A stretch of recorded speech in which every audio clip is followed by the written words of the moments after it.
Olá galera, mas sem pânico por favor. Esse é um vídeo que eu vou falar sobre as doenças que os pracinhas enfrentaram na Segunda Guerra Mundial e também depois dela. Aqui na descrição você vai encontrar alguns links de artigos, monografias que foram usados para basear esse vídeo, informações históricas, técnicas, e você pode aqui na descrição do vídeo acompanhar. E aproveita, já se inscreve no canal, já deixa o seu like. Antes de mais nada, nós temos que entender que os pracinhas eles nasceram num contexto de um país extremamente rural e não urbanizado, o que só ocorreu na segunda metade do século XX. A maioria dos pracinhas eles nasceram entre 1915 e 1925. Lembrando que quando os pracinhas eles nasceram, o Brasil não havia um sistema de saúde pública. Em 1923 foi criada a Lei Eloy Chaves, que fez tipo uma espécie de caixa assistencial aos trabalhadores ferroviários. Quando Vargas assumiu o poder em 1930, foi criado o Ministério dos Negócios, da Educação e da Saúde, que em 1937 passou a se chamar Ministério da Educação e da Saúde Pública.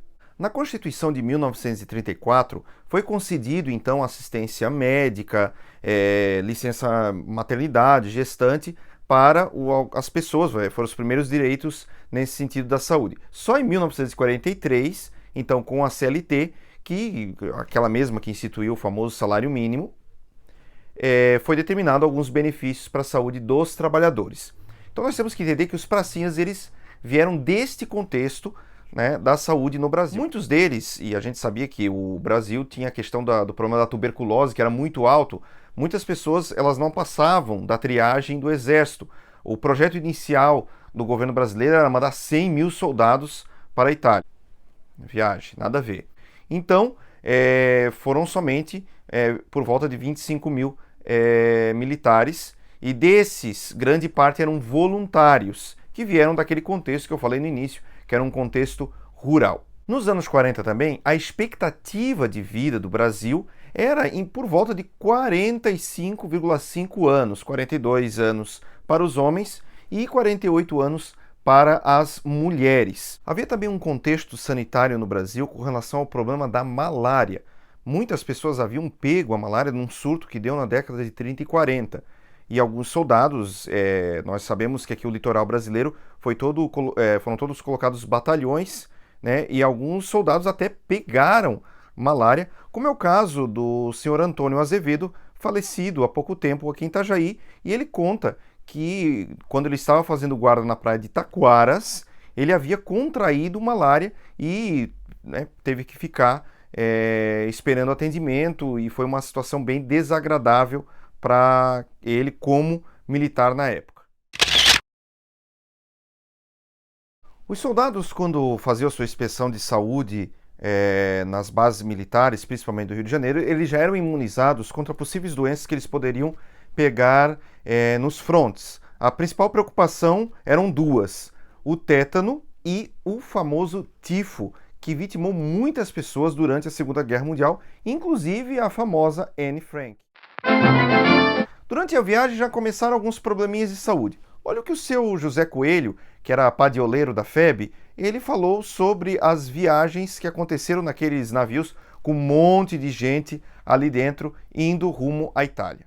Batendo papo, mas demorou tempo. 8 dias de viagem de navio, enjoado, paixão.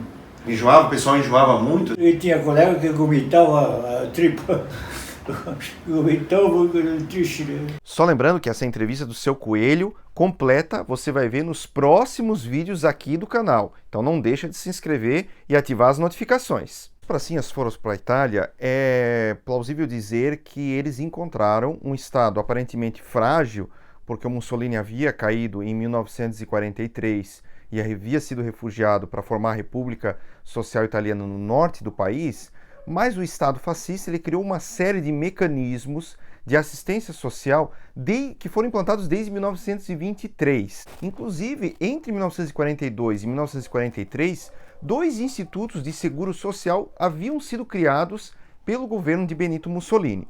A população italiana, em tese, era bem assistida pelo governo em tempos de seguridade social e de saúde. Porém, com a queda do governo central de Mussolini, o governo nazista de Adolf Hitler mandou que se instalasse bases militares alemãs em todo o território italiano que estava agora sob vácuo de governo. Foi ali que a FEB, então, e o 5º Corpo do Exército Norte-Americano foram lutar. Muitos conflitos se instauraram em várias cidades, onde elas acabaram ficando precárias e foram muitas delas destruídas. Os pracinhas, quando eles encontraram os italianos em situação precária com relação à fome, então haviam muitos problemas de saúde e principalmente as questões sanitárias eram péssimas. Lembre que a Itália tem cidades muito pequeninhas no seu interior. Um dos problemas enfrentados pelos pracinhas na Itália foi o rigoroso inverno local. Rubem Braga, famoso escritor brasileiro que foi correspondente de guerra da FEB, escreve no seu livro Crônicas de Guerra na Itália. Depois veio o inverno, e desde então as baixas do regimento foram cerca de 2%. Em vista da rudeza do inverno, seria de esperar um número maior de baixas, especialmente porque quando se diz baixas, estão incluídos também os doentes. No Rio, o regimento tinha normalmente cerca de 10% de seus homens baixados. Um oficial do Sampaio me disse que os soldados evitam baixar por motivo de doença, porque, ao terem alta, vão para o depósito de pessoal e podem ser mandados para outro regimento. Preferem ficar se tratando mais ou menos encostados em suas subunidades para não perder a companhia dos colegas e amigos. Nós temos que lembrar também que os pracinhas tinham um quadro de saúde bem completo. Havia um batalhão de saúde que era composto por médicos, enfermeiros e outros que faziam cursos também rápidos de enfermagem, como era o caso dos padioleiros para levar os feridos. Esses compunham o batalhão de saúde da FEB.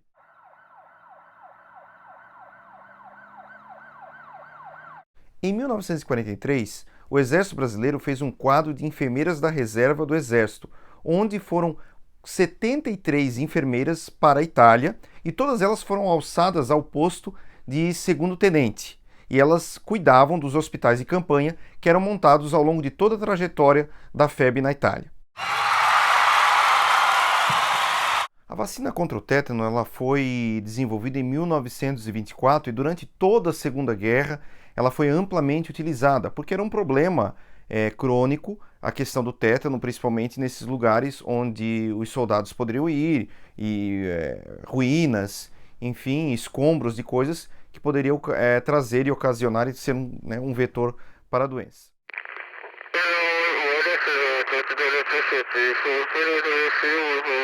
O tifo também era um problema muito amplo por causa das condições higiênicas das cidades, porque ele vem de um micróbio que, por causa da questão do piolho. Não estou com tifo não, né? Somente durante a Segunda Guerra que foi desenvolvida uma vacina contra o tifo, principalmente por causa das aglomerações de pessoas e a questão dos campos de concentrações, onde o piolho era espalhado frequentemente. Então esse também era um problema encontrado em muitas cidades. Dos 462 soldados que estão enterrados no Rio de Janeiro, no Mausoléu dos Pracinhas, somente constam que 2 morreram de doença.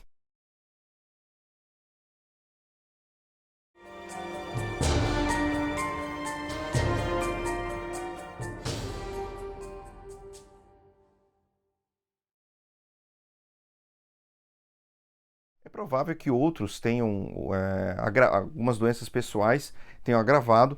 Também na lista dos 25 mil pracinhas, alguns contam como evacuados, que eles talvez estavam doentes, como é o caso do Inácio Ferreira Crispim, que eu falei no outro vídeo anterior, que foi evacuado devido a um problema de pulmão e veio a falecer depois do seu retorno já no Rio de Janeiro em 1946. Lembre que eu falei que alguns soldados, por causa da questão da tuberculose, já tinham seus pulmões comprometidos devido a essa situação agravante no Brasil. Talvez o que mais vitimou os pracinhas após a Segunda Guerra foram 2 doenças em especial: o alcoolismo e a depressão. Essas doenças elas acabaram acometendo muitos pracinhas devido aos traumas da guerra, e nós temos vários registros de pracinhas que tiveram problemas sérios com relação à questão do álcool e a questão de problemas psíquicos, principalmente a depressão. Se você gostou desse vídeo, compartilhe esse conteúdo com seus amigos, com as pessoas que gostam de Segunda Guerra, com as pessoas que estudam a questão da saúde, e também não deixa de olhar aqui na descrição do vídeo os links de todos os materiais artigos científicos, trabalhos de conclusão de curso, que foram as fontes de informação desse vídeo. Então galera, valeu e até a próxima!